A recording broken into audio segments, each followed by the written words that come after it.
February 2018, Nairobi, Kenya. We're in a wealthy suburb called Karen. This is where the expats live and the Kenyans with money. The houses here are huge, on beautiful streets lined with trees. There's one house that's attracted a lot of local curiosity over the years. You can recognise it by the grand wrought iron gates at its entrance, topped with an ornate M. The sign of a local private security firm gleams bright red on the marble gateposts.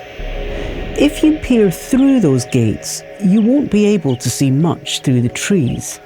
But if the gates were to open and you walked up the drive, after some time, the home of the Martins would loom ahead of you. A grand property surrounded by 20 acres of land, carefully tended to by their staff.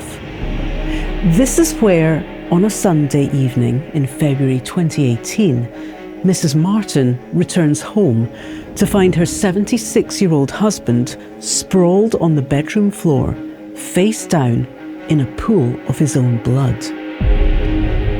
Esmond Bradley Martin was a prominent activist against the global illicit trade in elephant ivory and rhino horn. In his long career, he'd infiltrated criminal networks, exposed some very powerful people, and made a lot of enemies. Has it finally come back to bite him? To this day, the murder of Esmond Bradley Martin remains unsolved.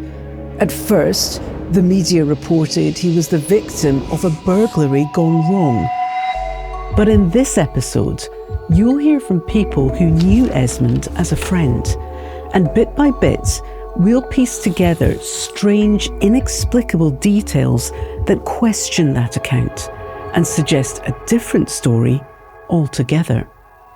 This is True Crime Reports, a global crime show from Al Jazeera. In our next episode, Kenya's wildlife murder mystery.